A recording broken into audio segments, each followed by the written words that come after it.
All right, hello, Dr. Mancinelli. I am presenting today on chronic traumatic encephalopathy and acute care. Today I will be talking about chronic traumatic encephalopathy, or CTE. In the article, Evolving Concepts of Chronic Traumatic Encephalopathy as a Neuropathological Entity, it discusses CTE and its relation and comparison to neurodegenerative diseases. Chronic traumatic encephalopathy is a long-term neurodegenerative consequence of repetitive head impacts, which can only be definitively diagnosed in postmortem. Clinical diagnosis of CTE ante-mortem is difficult and close to impossible due to common coexisting neurodegenerative diseases and lack of specific symptoms and reliable biomarkers for the disease. In aged brains with CTE, findings of other comorbid neurodegenerative pathologies are common. This is important to keep in mind throughout the presentation. I will discuss a case study of an ex-professional boxer to provide a representation of the disease, and then continue to discuss the structural, functional, and neurophysiological changes a brain with CTE progressing through with this disorder might look like. Finally, I will discuss what this patient might look like in an acute care setting and things to consider for assessment and treatment of the patient as it relates to the ACM model. So what is CTE? In 1928, it was known as punch-drunk syndrome, to be later coined term as dementia pugilistica, and then finally to be termed as chronic traumatic encephalopathy. It is a long-term neurodegenerative consequence of repetitive head trauma. This repetitive head trauma can occur during contact sports and military participation. This trauma can include mild traumatic brain injury or concussions, as well as subconcussive injuries, that is, mild brain trauma that does not result in signs and symptoms of a concussion. Early symptoms can arise between 30 to 50 years old, and these might include disorientation, confusion, deteriorations in attention and memory, dizziness, and headaches. The stages of clinical deterioration can be broken up in three stages. The first stage, a patient may experience affective disturbances and psychotic symptoms. The second stage, social instability, erratic behavior, memory loss, and initial symptoms of Parkinson's disease. In the third stage, general cognitive dysfunction, progression to dementia, often accompanied by Parkinsonism, speech and gait abnormalities, and these could include symptoms of dysarthria, dysphagia, and vision impairments. Most likely, the severity of the disorder seems to correlate with the length of the time engaged in the sport and the number of traumatic injuries. Although there is debate whether a single TBI can trigger the onset of CTE, that remains a matter of speculation. So the cause of CTE is repetitive closed-headed trauma plus other risk factors. Just repetitive closed-headed trauma alone is not sufficient to cause the disease by itself. So some of the other possible risk factors are age of onset of trauma, severity and frequency of trauma, and this can relate to the position that you might play in a sport, subconcussive blows, genetic predisposition, so if you have the gene APOE, it is a strong gene related to Alzheimer's disease, and it has also been associated with longer recovery time and more severe cognitive deficits following a single TBI in boxers and professional football players. And then there are numerous others that require further investigation to be considered as risk factors associated with CTE. Repetitive head impacts and closed-headed injury occurs in a wide variety of contact sports and collision sports, like football and boxing, where players may experience thousands of subconcussive hits during the course of a single season. Other groups of individuals exposed to repetitive head trauma, such as military veterans, may also be affected by CTE. I wanted to look at a case study of an ex-professional boxer to provide a picture of what the progression of this disease may look like. For time's sake, I won't read it all, but the boxer began boxing as a teenager and professionally boxed for 10 years, where he lost 13 fights by knockout. He first developed vision problems, hypophonia, swallowing difficulties, memory problems, dysarthria, and more, as noted, and later developed severe dysphagia and died from pneumonia. I will go into the progression of this disease and the symptoms that accompany it. CTE is a degenerative disease similar to diseases like Alzheimer's and Parkinson's disease, so we see structural deterioration of the brain that in turn affects the function. So regions of the brain that are affected are the cerebral cortex and medial structures of the limbic system.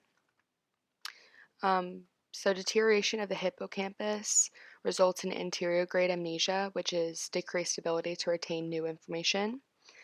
Atrophy of the frontal lobes results in executive dysfunction. Deterioration of the amygdala results in mood and behavioral changes within a patient. And neurologic dysfunction results in progressive difficulty with movement and motor coordinations. So difficulties with balance and gait, slurred dysarthric speech, and dysphagia. So advanced stages of CTE is just generalized atrophy of the brain and reduced brain weight, which you can see in the picture to the right. So as mentioned in previous slides, dysphagia can be a disorder secondary to CTE, as well as many other neurodegenerative diseases. So swallowing deficits following the onset of progressive neurodegenerative diseases are common. Difficulties in eating and drinking can have pervasive and devastating effects on the health and quality of the life of the individual. Dysphagia can lead to aspiration pneumonia and subsequent death in a number of NDD groups.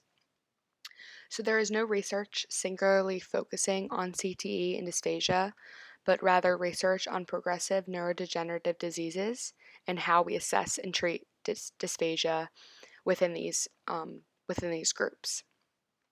So it's important to keep in mind that CTE cannot be definitively diagnosed before death, and patients with dysphagia may present with these neurodegenerative symptoms, and this will be important to keep in mind when treating these patients in the acute care setting.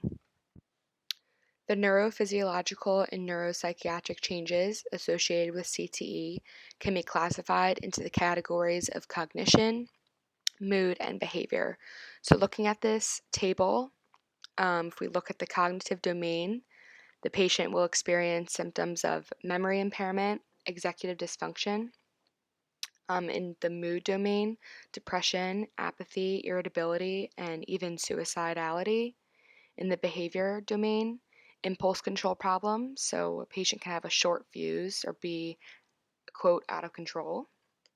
Disinhibition, substance abuse, and other addictions, and aggression and increased violence.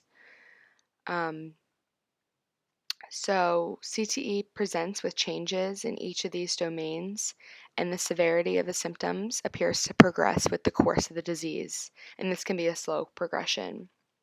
These symptoms generally begin years or decades after repeated brain trauma when the neurodegeneration is severe enough to manifest these symptoms. So the early cognitive symptoms a patient might experience is learning and memory impairments as well as problems with executive functioning. But in the later stages, all three of these domains will worsen, and the patient will present with dementia. In all older cases over 65, you will see patients with dementia. So for the ACM model, I'm assuming that the patient is coming into the acute care hospital presenting with swallowing difficulties and memory impairments. So to treat the whole patient, first we're going to look at the clinical facts and service delivery. We are going to want to answer the referral question.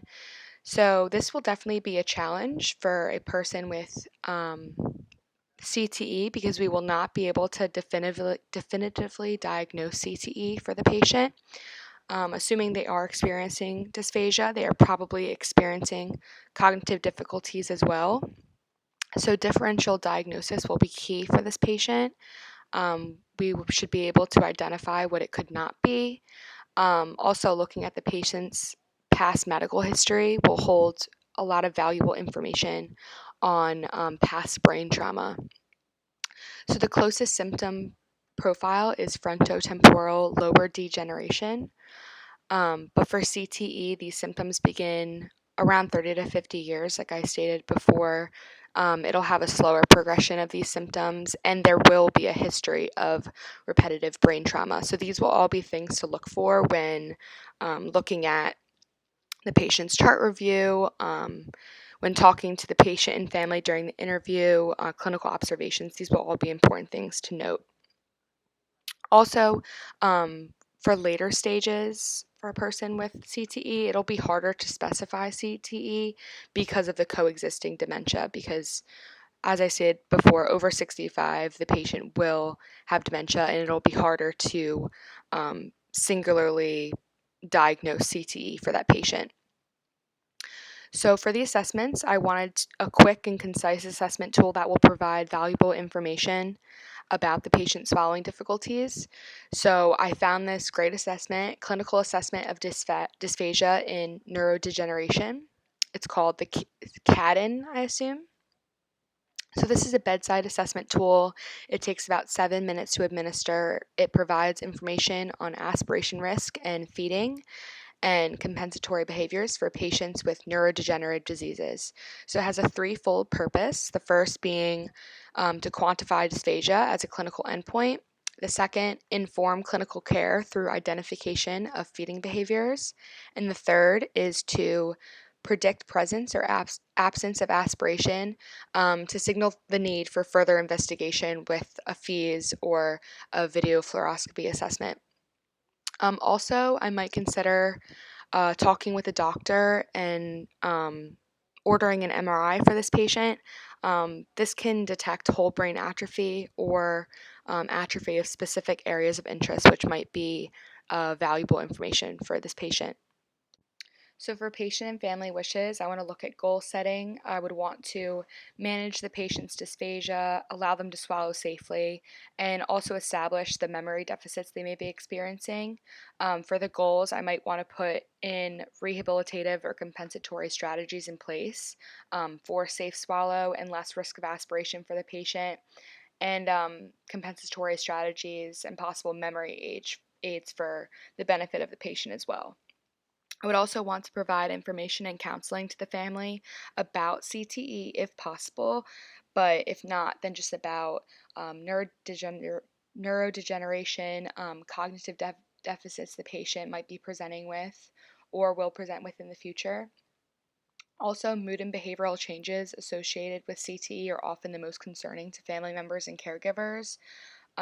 So the combination of altered emotional responses like rage and reduced impulse control appears to lead to more significant clinical manifestations of the disease, including suicidal thoughts. So this discussion must be had with the family to provide them with adequate information about the potential disease and provide them with resources necessary. So we want to ensure a support network is in place to help the patient now and in the future. Swallowing and cognition will decline as the disease progresses. So when the patient is in the hospital and leaves, we want to be sure they are swallowing safely. If there's any cognitive impairments that are severe, we want those supports in place, such as external memory aids, as well as looking at mood and behavioral changes because these are a great concern for the patient and family. So we want to bring awareness to those deficits and provide supports if necessary. So the psychosocial dimension is this will be an essential component to consider for a CTE patient. We're going to want to look at their family dynamics, their premorbid history, were they participating in sports, were they a military member, um, their plans post-discharge, any addictions, history of mental illness, all very important information that's necessary to assess and treat the whole patient and help their family as well. So in summary, CTE is a progressive neurodegenerative disorder caused by repetitive head trauma, commonly due to contact or collision sports or military combat. Early symptoms appear around 30 to 50 years and affect cognitive, behavior, and mood domains. Deterioration of the brain poses difficulty with movement and motor control as well. CTE can only be definitively diagnosed post-mortem, but the patient will present with neurodegenerative symptoms similar to FTCD, but they will have a history of repetitive head trauma. Dysphagia and hypophonia, slurred speech, may be among these symptoms. So overall, SLP should be aware of CTE and its correlates with swallowing and speech, as this disorder does not present itself explicitly. Assessment and treatment in acute care should focus on managing dysphagia and executive functioning, along with counseling and educating loved ones affected by this disease.